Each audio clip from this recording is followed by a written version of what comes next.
जनता UP live पर देखिए बाराबंकी के देवा शरीफ से एक्सक्लूसिव रिपोर्ट। पैदाइशी वली थे हजरत हाजी वारिस अली शाह बाराबंकी। प्रकृति के कण कण में अपने आराध्य का दीदार करने वाले सूफी संत हजरत सैयद हाजी वारिस अली शाह पैदाइशी वली थे। उनके संदेश लोगों के दिलों में जदा हैं। हाजी वारिस अली शाह का जन्म हजरत इमाम हुसैन की 26वीं पीढ़ी में हुआ था।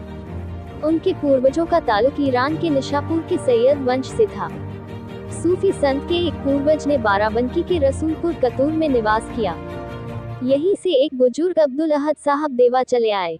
यहाँ उनकी 5 पीढ़ियां बीती और हजरत सैयद कुर्बान अली शाह के पुत्र के रूप में सरकार वारिस पाक ने जन्म लिया। सूफी संत की पैदाइश पहली रमजान को हुई थी। वे बचपन में मिठन मियाँ के नाम से जाने जाते थे। जब वे 3 वर्ष के थे तो वालिद सैयद कुर्बान अली शाह और कुछ दिन बाद उनकी वालिदा का भी देहावसान हो गया। इसके बाद उनकी दादी साहिबा ने उनकी देखभाल की। उनकी देखभाल उनके चचा सैयद मुकर्रम अली करते थे।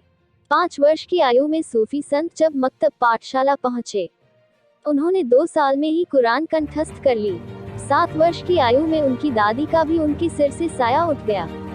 इसके बाद उनके बहनोई हजरत हाजी खादिम अली शाह साथ लखनऊ ले गए और वहीं पढ़ाई कराई। वे अद्वितीय प्रतिभा के धनी थे।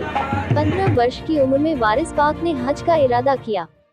अजमेर शरीफ उर्स में शिरकत करते हुए यात्रा शुरू कर दी और 17 बार हज किया। 12 वर्ष की यात्रा में उन्होंने अरब, ईरान, इराक, मिस्र, तुर्की सहित कई यूरोपीय देशों की यात्रा की। सभी धर्मों के लोग उनके अनुयायी थे। उनके सूफी दर्शन के संदेश लोगों को सौहार्द और मोहब्बत का संदेश दे रहे हैं। एक सफर 1323 हिजरी तदनुसार 6 अप्रैल 1905 को सुबह 4:13 पर सूफी संत हाजी वारिस अली शाह ने दुनिया से पर्दा कर लिया। उन्हें कस्बे में ही समाधि दी गई। उनके आस्ताना शरीफ पर आज भी देश विदेश के लाखों जायरीन अपनी खिराजे अकीदत पेश करने आते हैं।